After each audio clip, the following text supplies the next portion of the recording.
¿Me escucha bien? ¿O me pongo esto así? Yo te Me- escucho un poquito bajo. Sí, Ya, y acerca así, el... Ahí sí, como la acércate Yossi, como... como los TikTokers. Ya. Buenos días a todos. El día de Buenos días. hoy les voy a hablar acerca del síndrome febril sin foco.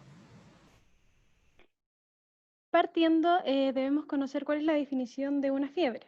A nivel nacional e internacional se considera fiebre como la elevación de la temperatura corporal sobre los 38 grados Celsius en una medición rectal, medida por un aumento en el set point de la regulación de la temperatura corporal a nivel hipotalámico. Es importante en este aspecto diferenciar dos conceptos que son la hipertermia y la hiperpirexia. La hipertermia es la elevación de la temperatura corporal, pero que no está mediada por un aumento en la regulación de la temperatura a nivel hipotalámico. Y la hiperpirexia se habla cuando hay una temperatura corporal mayor a 41 grados Celsius, pero puede ser por hipertermia o por fiebre. En relación a la fisiopatología de la fiebre, sabemos que el hipotálamo corresponde al centro regulador de la temperatura corporal, en el cual se encuentran neuronas termosensibles. Estas neuronas responden aumentando la temperatura corporal frente a estresores como son los pirógenos endógenos y pirógenos exógenos. Dentro de los pirógenos endógenos encontramos las células de la respuesta inflamatoria, y dentro de los pirógenos exógenos los virus, las bacterias y las toxinas. Cuando se activa esta cadena, las células inflamatorias van a aumentar la producción de la citocina, y la citocina la liberación de las prostaglandina E2, la cual va a actuar a nivel del hipotálamo anterior y crea este cambio en el set point de la temperatura, el cual se aumenta. Y el cuerpo reacciona con mecanismos homeostáticos para aumentar la temperatura corporal mediante vasoconstricción periférica y escalofríos. Ahora, ¿para qué el cuerpo hace esto? Se ha visto que la fiebre sirve como mecanismo de defensa ante las infecciones, ya que puede producir un retardo en el crecimiento y la replicación de virus y bacterias, y aumenta la producción de neutrófilos, la liberación de linfocitos T, favoreciendo así el mecanismo de defensa. Ahora, ¿cuándo hablamos de síndrome febril sin foco? Se define la elevación como la elevación de la temperatura rectal superior a los 38 grados Celsius, pero de menos de 72 horas de evolución, y donde no encontramos un foco después de una buena historia clínica y una exploración física completa. Epidemiológicamente hablando, sabemos que la fiebre es un motivo de consulta frecuente en pediatría, y de los pacientes que consultan por fiebre, el 20% de ellos no vamos a encontrar el foco. De este 20%, el 75% va a corresponder a una infección viral autolimitada y solo un 10 a un 25% a una enfermedad bacteriana grave. Y la edad más frecuente es entre los 3 y los 36 meses. Las principales enfermedades que pueden cursar como síndrome febril sin foco, como ya dije, principalmente las causas virales, las cuales van a ser infecciones respiratorias o del tracto digestivo, causas bacterianas como la ITU, la sinusitis y la neumonía, o causas bacterianas más invasivas como la bacteriemia, la meningitis, celulitis, osteomielitis y artritis séptica. Este es un estudio que se realizó en Chile en los pacientes que consultaban en el servicio de urgencia de la Católica y por síndrome febril sin foco, donde se ve que en Chile también la mayor incidencia estaba dada por infección respiratoria aguda viral, y la ITU ocupaba un lugar muy importante. Y esta es una tabla donde se ve la alta prevalencia de infecciones de tracto urinario en las distintas edades de los niños. En relación a las manifestaciones clínicas, por definición, un síndrome febril sin foco no presenta manifestaciones clínicas características que nos orienten a alguna patología. Y en general se ha descrito que los niños presentan un buen estado general, y exploraciones clínicas con hallazgos que no son muy relevantes, pero existen casos donde los niños vienen más comprometidos y podemos encontrar niños con convulsiones, con conciencia disminuida, con letargia, con cianosis, con llene capilar en lo intensivo y con taquipnea. En relación a la evaluación, es importante considerar 4 aspectos, como lo son la edad del niño, dado que a menor edad, mayor riesgo de enfermedad bacteriana grave, el aspecto clínico, sea este un aspecto tóxico o no tóxico, escalas de riesgo y exámenes de laboratorio. Entonces, en relación al aspecto clínico, consideramos un aspecto tóxico cuando el niño venga con letargia, con irritabilidad, con mala perfusión, con cianosis, con hiper o hipoventilación, taquicardia y deshidratación.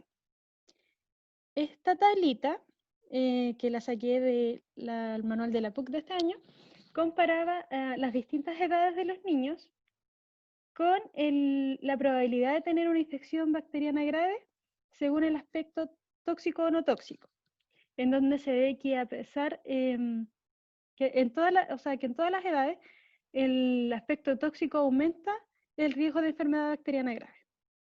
Por lo tanto, todo niño con aspecto tóxico tiene indicación de hospitalización y de terapia antimicrobiana empírica, previo a la toma de los cultivos.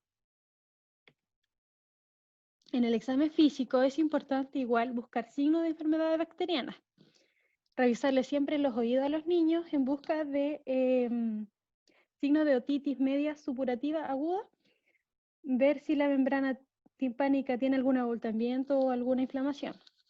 Buscar también signos de neumonía, como es la taquipnea, la dificultad respiratoria, la disminución de la saturación de oxígeno, tos, crépito o disminución de los ruidos pulmonares. Y también importante mirar el muñón umbilical, para ver si este presenta algún drenaje purulento, algún eritema o induración que nos puedan estar hablando de onfalitis. También importante mirar las articulaciones, buscar signos de artritis bacteriana, como es inflamación de la articulación, dolor, calor y enrojecimiento. Ver si el niño presenta una disminución o rechazo del uso de alguna extremidad y sospechar también la osteomielitis. Mirar la piel, buscar signos de abscesos o de celulitis y también buscar los signos de la meningitis.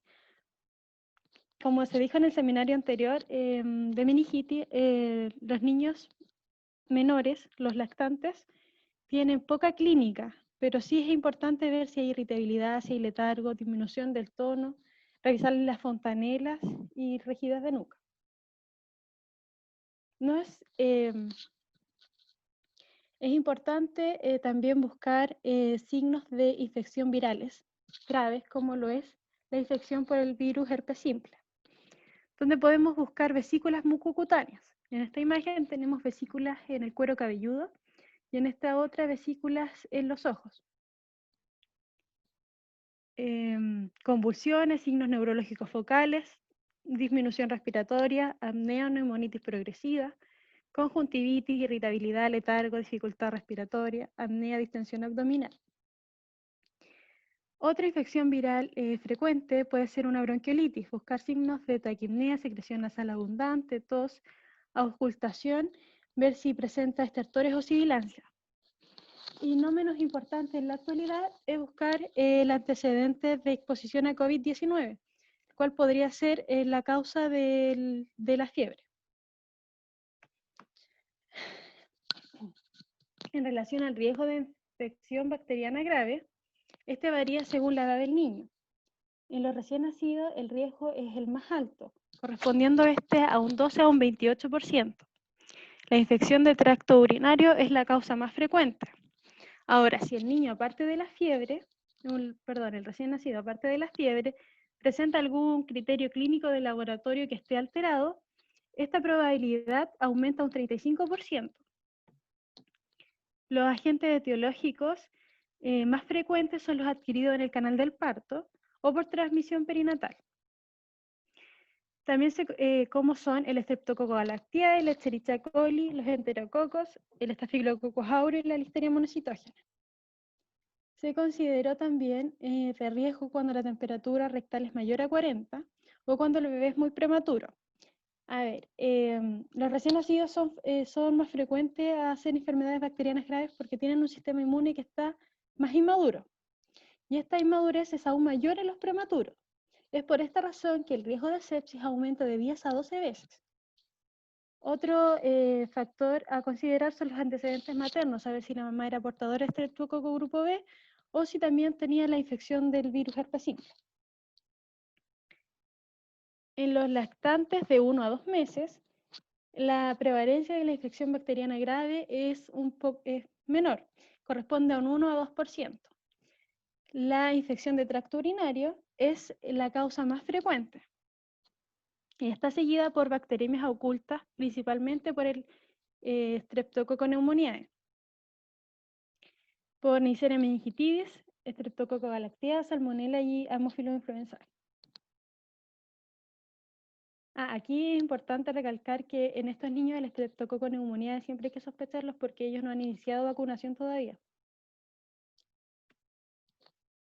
Ya en lactantes ya mayores a 2 meses el riesgo disminuye a menos del 0,5% y la ITU sigue ocupando un lugar muy importante.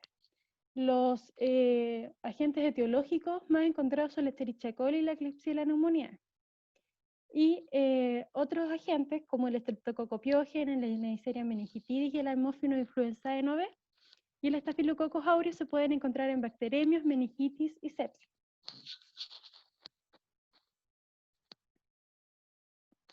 Existen criterios que sirven para ver el riesgo de enfermedad bacteriana grave, los cuales se basan en criterios clínicos y de laboratorio.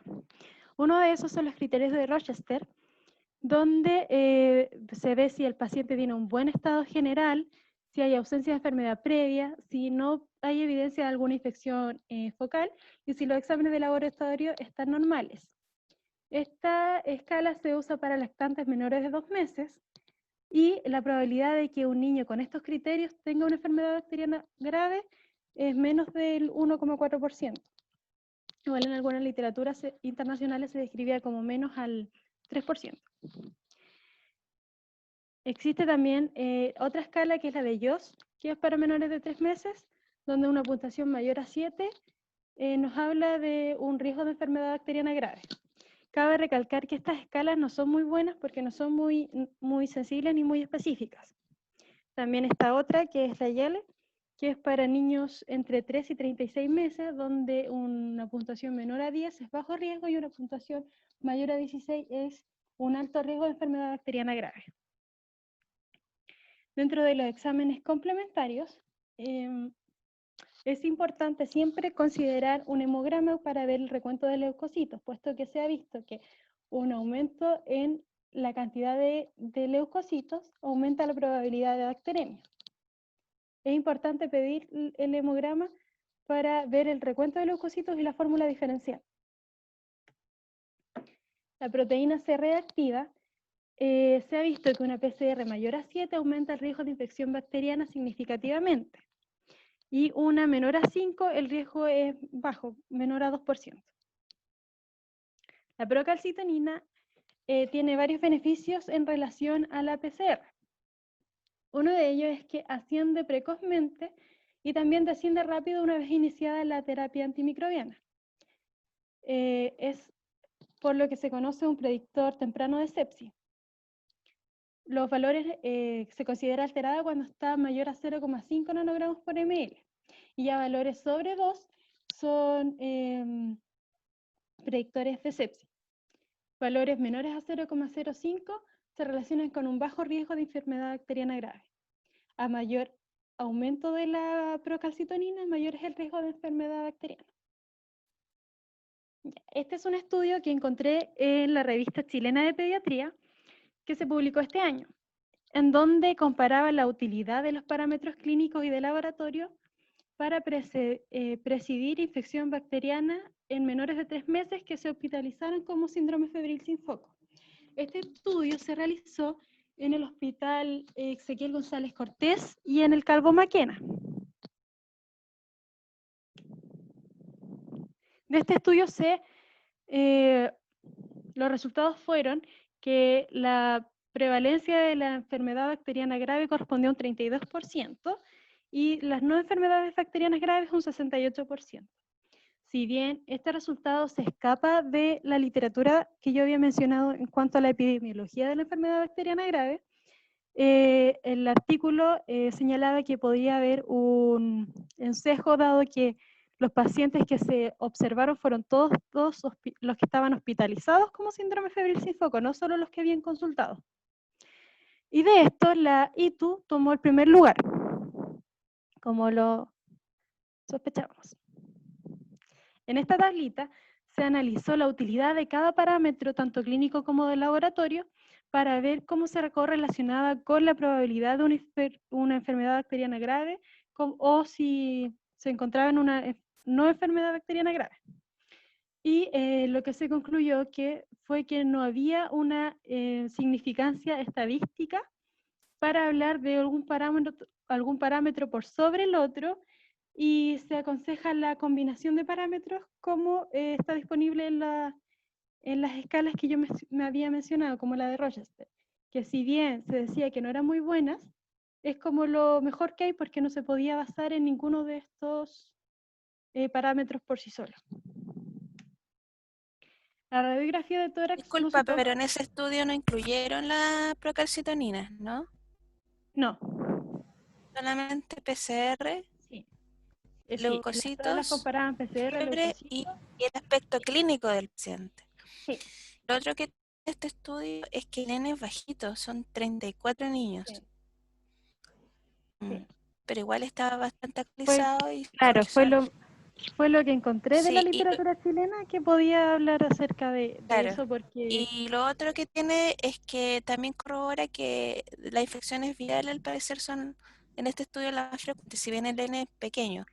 sí, y correspondieron a las gastrointestinales o a las infecciones respiratorias altas.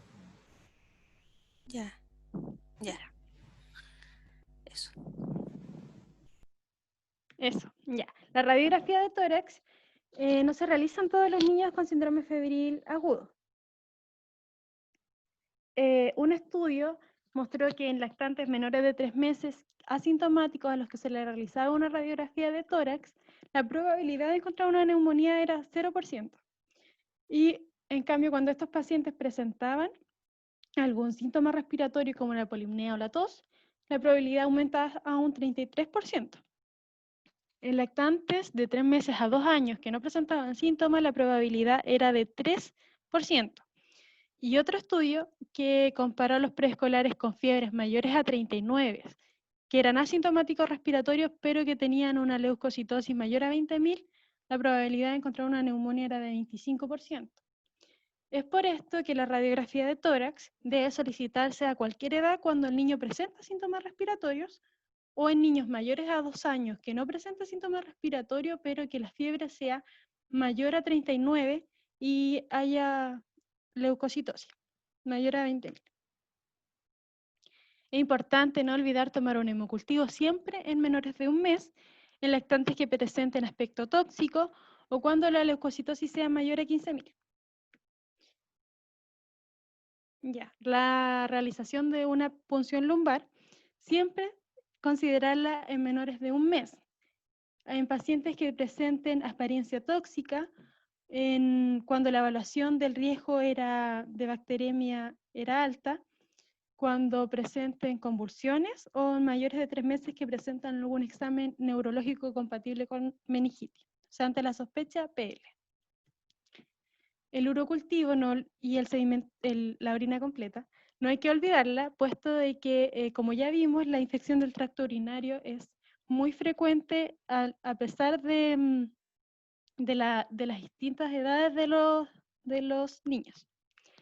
Sobre todo en niños es mayor a los menores de 6 meses, varones, y en niñas mayor a los 6 meses. Eso.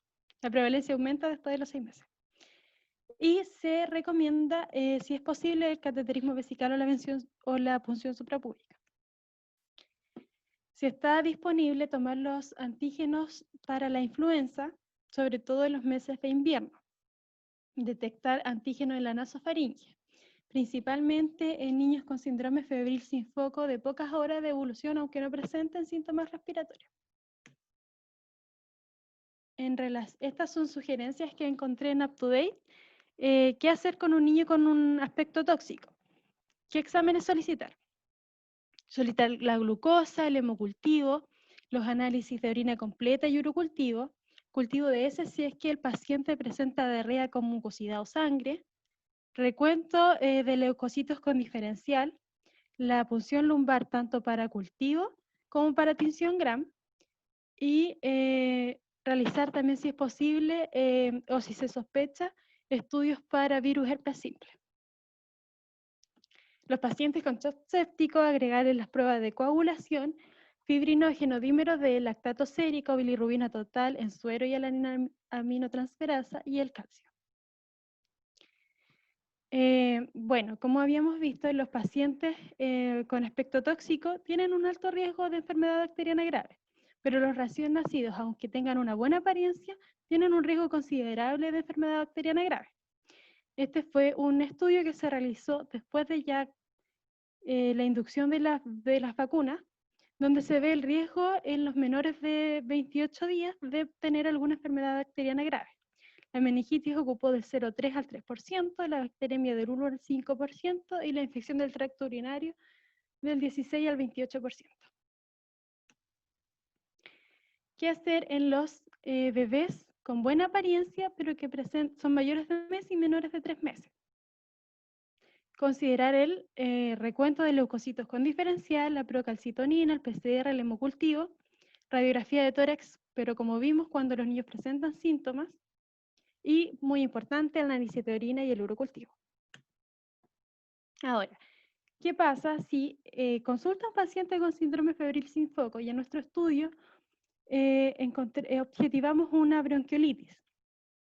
Se ha visto que en los recién nacidos, a pesar de que descubramos esta bronquiolitis, es importante igual someterlos a una evaluación completa porque sigue teniendo un riesgo sustancial de tener una enfermedad bacteriana grave. Y en los menores de 28 días, los mayores de 28 días, la evaluación de esta infección no es tan necesaria a menos que haya otra indicación. Por ejemplo, alguna enfermedad que el niño padeciera de base.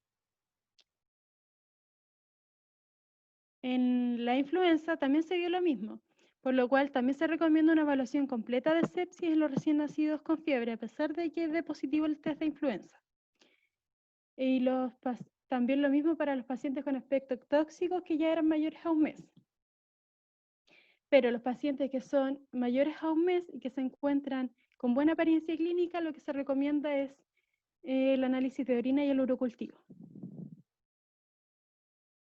El hallazgo de una causa viral en lactantes menores a 3 meses no debería evitar el estudio de un agente bacteriano asociado, ya que como hemos visto, existe una alta probabilidad de que tengan ITU, estén cursando igual con una ITU y una enfermedad viral. La ITU corresponde al 2 al 5% de los infectados con virus respiratorio sincicial y hasta un 5% de la influenza. Ahora, en relación al manejo. Recién nacido, no olvidar que hay que hospitalizar y tomar todos los cultivos, cultivo hemocultivo, cultivo de líquido cefalorraquídeo, cultivo de orina, y como veíamos, si sospechábamos diarrea o tomar cultivo también de ese. Se realiza un hemograma, orina completa, citoquímico y gram de líquido cefalorraquídeo. Se asume como una infección bacteriana y se trata como tal.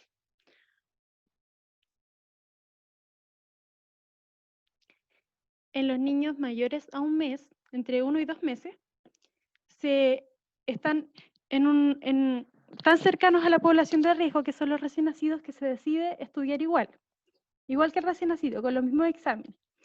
Pero el actuar va a depender del resultado de los exámenes. Si los exámenes no muestran criterio de riesgo, el paciente puede ser enviado a su domicilio con un seguimiento estricto a las 24 horas.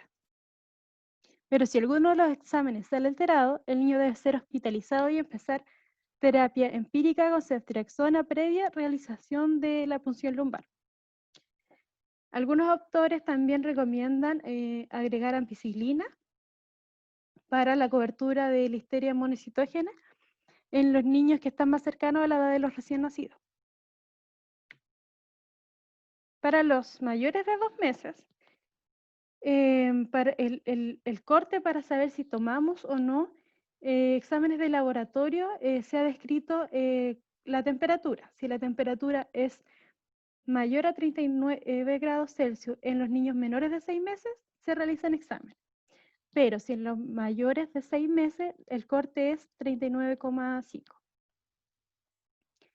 Si el niño no cumple los criterios de temperatura, para ser evaluado con exámenes se puede dejar en control médico a las 24 horas y se educa a los cuidadores sobre cuáles serían los síntomas por los cuales deben volver a consultar.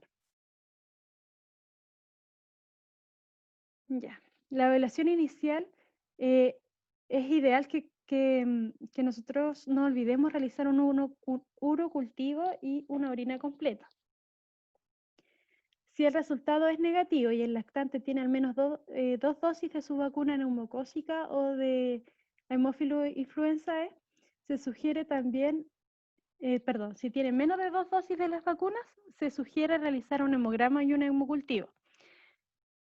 Ahora, si los exámenes de orina, si los exámenes son normales, el niño se envía a su domicilio con indicación de control a las 24 horas y con la educación a los padres. Pero si el sedimento de orina sugiere una ITU, se inicia terapia empírica con cefadroxilo y se controla para evaluar respuesta a la terapia y ver el resultado del urocultivo. Si el sedimento de orina es normal, pero el hemograma o la PCR sugiere una infección bacteriana, se deben tomar hemocultivo y se inicia terapia ambulatoria con ceftriaxona con control diario. Me refiero a que se le da la dosis de ceftriaxona y se le controla el otro día. Ya, dentro de las medidas generales, es importante considerar medidas físicas, evitar el sobreabrigo, paños húmedos, pero no el enfriamiento con agua fría. Dentro de los antipiréticos, el de primera línea es el paracetamol, en cual la dosis es de 10 a 15 miligramos por kilogramo cada 4 a 6 horas. Y el otro que se usa harto es el ibuprofeno, donde la dosis es de 10 miligramos por kilogramo cada 8 horas.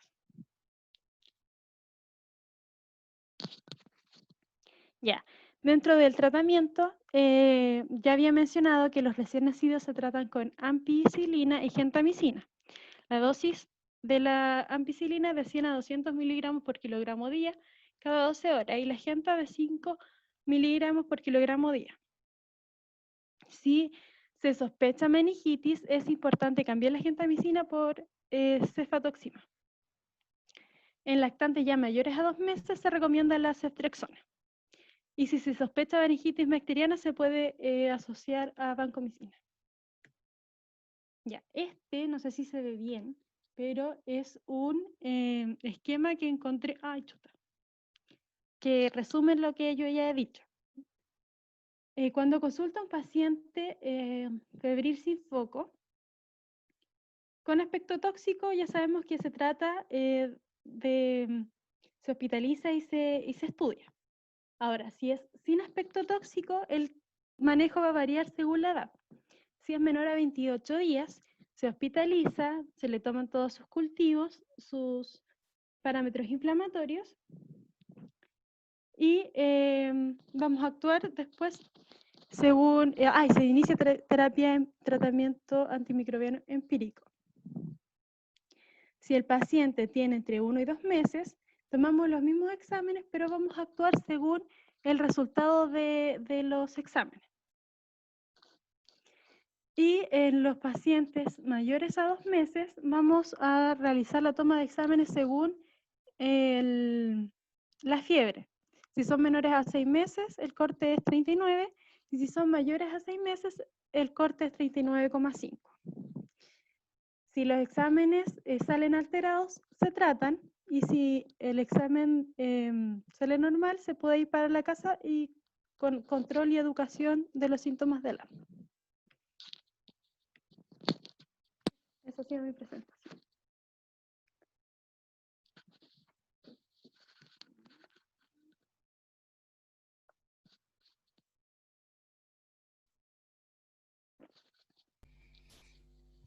Muy bien. Como siempre y cada día, dudas, preguntas. Este es un tema bastante controversial, ¿ya?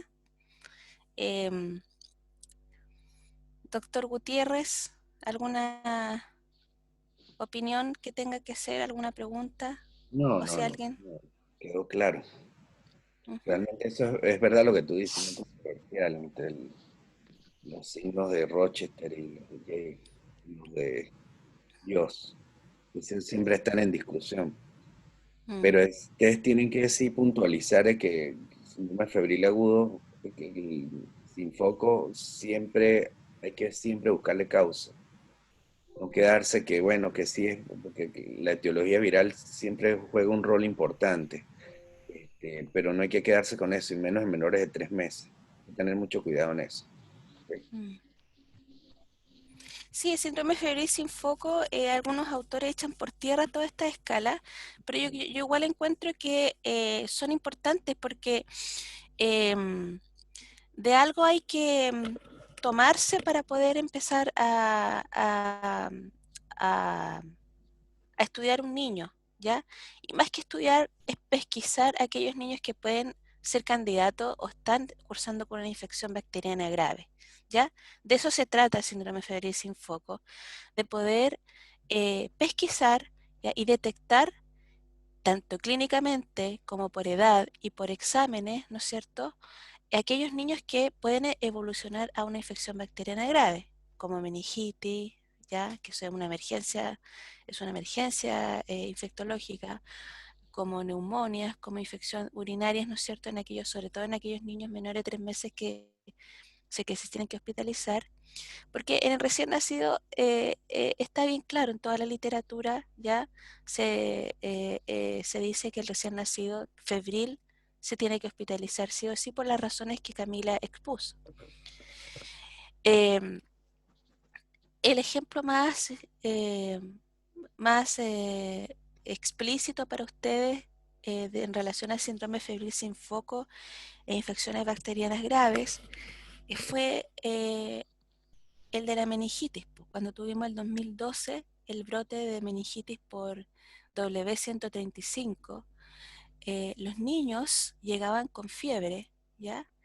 Se lo tomaban, se tenían relativamente, posiblemente buen aspecto, se les daba algo para la fiebre bajaba, mejoraba un poco el aspecto del niño, los enviaban a la casa y a las 2 o 3, 4 horas volvían los niños choqueados y con una meningoxemia fulminante con resultado de mortalidad importante, ¿ya?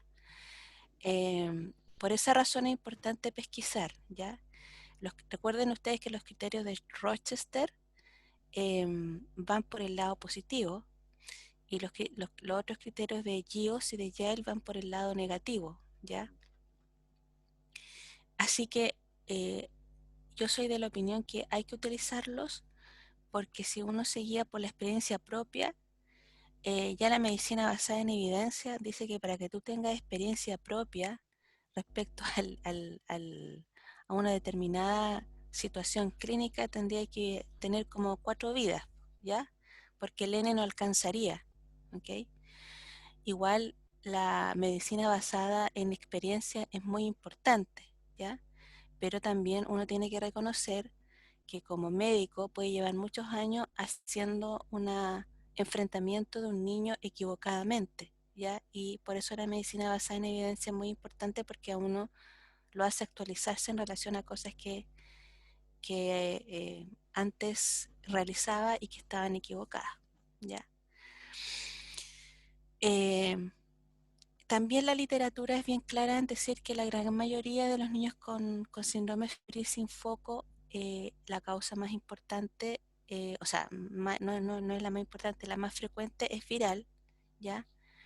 Y cuando ya deja de ser viral y se sospecha una infección bacteriana, la más frecuente sigue estando la infección urinaria. Por esa razón que cuando nosotros pedimos exámenes, pedimos como un paquete de exámenes en un niño con síndrome febril sin foco y que sospechamos que puede haber una infección bacteriana, pedimos como el paquete de hemograma completo, no sedimento, no perfil hematológico, ¿ya? Hemograma, proteína C reactiva, ojalá procalcitonina, examen de orina completo y urocultivo, ¿ya? Y bueno, algunos autores dirán no, pero también pidan reacción en cadena polimerasa si se sospecha algo, pero eso ya está dentro de la discusión, ¿ya? No sé, doctor Gutiérrez, o alguien tiene alguna pregunta. No, Olga, yo por ahora no. Mm. ¿Alguien tiene alguna pregunta? Yo no tengo ninguna pregunta, doctora, pero quería felicitar a Camila porque la verdad es que me gustó mucho la presentación. La encontré con un súper buen enfoque y estaba bien acotada y actualizada, así que muchas felicitaciones. Sí, Sí. muy buena la presentación. Estuvo cortita, Sí, pero muy, Totalmente de acuerdo, sí. sí, Muy súper como que clara. súper clara. sintetizó bastante bien lo... Bueno, esta presentación es también con prolongado, ¿ya? ¿No decía en la síndrome febril prolongado? Ah, ya. Decía Vamos síndrome a... febril agudo sin foco. Ah, es que con el doctor cuando hicimos cuando hicimos la La distribución. clasificación, sacamos el síndrome febril prolongado, ¿ya? Lo sacamos de la... Porque dentro de lo priorizable, el prolongado era menos priorizable. Pero si alcanzamos a hacerlo, lo hacemos en otro momento, ¿ya? Ya. ¿Ok? Lo otro que iba a decir yo, no sé qué piensas tú, Gonzalo, es sobre la procalcitonina, ¿ya? Porque, por ejemplo, en el hospital de base de Curicó, no sé, en el hospital de Talca, muchas veces salen ponte tú el hemograma ligeramente alterado, una proteína C reactiva no tan alta, examen de orina y urocultivo normal y aparece una procalcitonina de 2,5. Entonces en el examen aparece sobre 2 y así con palabras muy potentes dice alto riesgo de sepsis, más o menos, y el paciente en realidad se ve bien. Yo creo que a lo mejor los cortes de procalcitonina, aparte de analizarlos en el contexto clínico del paciente, habría que hacer algún tipo de algún cambio, algún corte o no. No sé si has leído Bueno, tú de procalcitonina. en el hospital de Talca sí ya no lo reportan así, Olga. Ya, Nada más ponen el valor y listo. O sea, y te ponen menor de 0,5, o sea, lo normal. Ya antes lo colocaban así, alto riesgo, mayor de 2, de 0,5 a 2, alto riesgo o sospecha de infección sistémica, pero eso lo quitaron. Ahora simplemente ponen el valor como debe ser y ponen menor de 0,5, valor normal. Es lo que ponen ya. ahora. ¿Ok? Eso se acabó. Por eso mismo, porque pasaba eso que tú dices y entonces el paciente iba a hospitalización. Ese no le conseguían nada, el paciente bien, sin fiebre, sin nada, y después le hacían un control y estaba normal. Entonces, Exacto. eso cambió hace, yo diría, más de un año, más de un año. Doctores, ¿Mm? y en el caso de un paciente sintomático que se ve afectado, ¿se puede ocupar como predictor de sepsis o también dejó de servir para eso?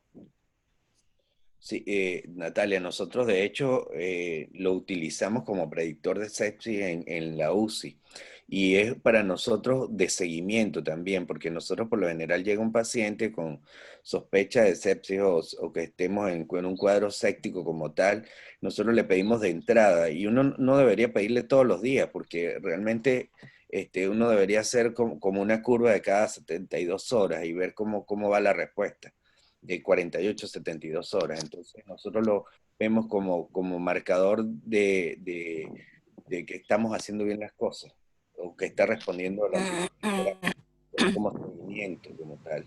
Pedimos reactante de Ya. fase aguda. Nunca se les olvide que eso siempre debería ir con lactato y por supuesto una cuenta blanca y la PCR también, Mm. es lo que uno hace. Sí, Gracias. Sí. Ok. Yo creo que, bueno, igual yo les voy a mandar un caso clínico respecto a esto para que hagan el ejercicio y ese caso clínico los obliga a revisar todos los criterios. Pero lo más importante es que no se les escape un niño con síndrome febril sin foco y que tenga un alto riesgo de infección bacteriana grave. Eso es como lo que el gran eh, reflexión que podemos hacer. Y voy a hacerle una pregunta a la Camila, una pregunta bien, así que el otro día una colega le hizo a otra persona y encontré que es una pregunta súper buena, súper buena. Camila, ¿qué te dejó esta presentación? Ya, ¿Qué conclusiones te dejaron a ti? Así como para reflexionar clínicamente y pediátricamente hablando. Y con esto terminamos. ya, bueno, partiendo por no olvidar el riesgo que tienen los recién nacidos de tener una enfermedad bacteriana grave y de lo importante que es hospitalizarlos y estudiarlos, porque no podemos mandar a los niños, o sea, a los lactantes menores de 28 días para la casa con fiebre y decirles que vuelvan, porque puede que no vuelvan, puede que estén cursando una enfermedad bacteriana grave y se pueden morir. Mm. Y lo importante que es tomar los cultivos de los cultivos correspondientes, sobre todo a esa edad, po. Y sospechar también la infección de tracto urinario porque un niño a cualquier edad puede estar cursando con una ITU. Y que esta es la más frecuente de las infecciones bacterianas. Exacto. Eso. Muy Lo que bien. sí, Camila, ten cuidado, lactante menor, no debe ser menor de 28 días, cuidado. Tiene que ser, eso es recién nacido. Ah, claro, recién nacido. De 28 días a 11 meses con 29 días el lactante menor. Lactante, sí. ¿Ok? Mm. Claro, Ya, la importancia. chiquillos. Ya, dale nomás, Camila. No, eso, que fue lo que más me dejó fue el riesgo de los recién nacidos, Sí. porque, ¿cómo le digo a la mamá? Váyase para la casa y si... Mira, la Pero, experiencia, Camila, de que yo tengo y con mi formación de la beca, yo creo que de Olga también, todo recién nacido con fiebre hay que hospitalizarlo, así se vea bien. ¿Ok? Y usted Sí, no descarte que ese paciente tenga una infección sistémica. ¿Ok? sí. Debería ser el sine qua non. Usted no puede mandar un paciente recién nacido para la casa con fiebre con paracetamol. Eso está mal. Usted tiene que ingresarlo, estudiarlo y si ya no tiene nada, se lo da, lo envía para su casa. Pero ustedes nunca pueden enviar porque ahí cuando ustedes lo envían, adiós. Llega en peores condiciones, probablemente llegue con un cuadro meningio también, porque los recién nacidos hacen rápido bacteremia y rápido hacen meningitis, entonces bueno, hay que tener mucho cuidado. Sí, Eso lo que, otro también es que muchos bebés y niños llegan ya medicados desde la casa, entonces llegan sin fiebre. Entonces la mamá o los padres les cuentan que el niño ha estado con fiebre, ¿ya? Entonces ahí lamentablemente tienen que dejarlo hospitalizado, a lo mejor en una hospitalización de estas abreviadas, para evaluar si realmente el niño tiene fiebre, ¿ya? Porque además de que los padres medican al niño con paracetamol, ¿ya? Hay que preguntarle a qué hora le dio la última dosis, porque el paracetamol puede actuar varias horas, ¿ya? 6, 8 horas puede actuar en un recién nacido o en un niño, ¿ya? Entonces, muy importante eh, estar atento si aparece fiebre. Y además de eso, ¿ya? Hay padres que dicen que el niño tuvo fiebre y si uno le pregunta si le tomó la temperatura, algunos dicen que no se la tomaron, tocaron al niño, lo encontraron calentito y le administraron un medicamento. O si le tomaron la temperatura, se la tomaron axilar.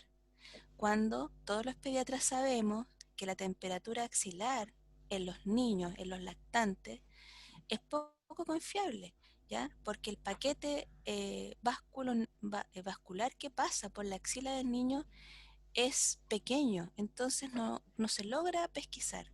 Bien, y si tú la vas a tomar, tiene que estar por lo menos 5 minutos el termómetro puesto en la axila del niño. La mejor temperatura es la rectal, ¿ya? Rectal, indudablemente, porque te habla de la temperatura más cercana a la interna que hay. Y esa tiene que estar puesta a lo menos 1 minuto o hasta que la columna de mercurio, que ya no hay tantos termómetros de mercurio, ya prácticamente no se venden, ya se detiene la columna o la temperatura, el termómetro suena, ¿ya? Lo ideal es tomar la rectal. Ya a los hospitales están llegando estos nuevos, ¿ya? Que son para tomar la temperatura rectal en los niños, ¿ya? Y vienen medicados estos niños. Y de ahí me voy a tomar de otro aspecto importante en el síndrome febril sin foco y en todas las enfermedades, ¿ya? Que es hacer una buena anamnesis y un buen examen físico con el niño desnudo, totalmente desnudo. Bueno, pueden sacar el pañal al final si quieren para que no se orine, pero eh, cuando uno examina a un niño y hace una anamnesis, habitualmente la información para acercarse a un diagnóstico, ¿ya? Se ha demostrado que en el 75 a 80% de la teoría diagnóstica o el diagnóstico sindromático, tú lo puedes encontrar entre la anamnesis y el examen físico, ¿ya? Miren la importancia que es la anamnesis, ¿ya? Entonces, por ejemplo, en un niño que consulta por síndrome febril y ustedes no encuentran un foco después de un examen físico acucioso, ¿no es cierto?, con buena luz, hay que preguntar por los antecedentes perinatales, los viajes, ¿ya? Eh, con esto de la pandemia hemos aprendido la importancia, ¿no es cierto?, del contacto con otras personas por el lado negativo, porque hoy día los niños prácticamente no se están enfermando de enfermedades infecciosas, porque están todos confinados en sus casas. Es muy raro que hoy día un niño esté con fiebre, ¿ya? Porque no se están moviendo, no están llevando la vida diaria de todos los días de ir al colegio, meterse a un furgón con hartos niños, ir después de la escuela, muchos niños no se van a su casa, se van a la casa de la abuela o de un pariente donde llegan otras personas enfermas. Entonces, la importancia de la movilidad también, hay que preguntar si han hecho viajes también, ¿ya? Si tienen mascotas, si hay alguien tosiendo en la casa, ¿ya? Porque como los virus y las bacterias no andan en el aire, como dice la gente, es una transmisión de persona a persona, ¿ok? Obviamente si ni la persona está tosiendo, ahí ya todos sabemos las gotitas de Fluger y todo eso, ¿ya? Así que, por favor, una buena anamnesis y pregunten por la vacunación, ¿ya? El síndrome febril sin foco también va sufriendo cambios epidemiológicos de acuerdo al estado de vacunación de un país, ¿ya? No es, por ejemplo, no es lo mismo preguntarle a un niño con fiebre eh, que llega, ¿no es cierto?, que consulta acá y un niño que, suponte, de un país extremadamente pobre donde hay un déficit de vacuna importante comparado con el nuestro u otros países y donde probablemente la cobertura de vacunación es baja. Nosotros en Chile tenemos una cobertura de vacunación sobre el 90-95%. Eso quiere decir que el 90-95% de los niños están vacunados. La gran preocupación que existe ahora con la pandemia, ¿ya?, es que bajó la vacunación, por lo menos en el niño de 1 año, a un 83%. Eso es preocupante, ¿ya? Eso.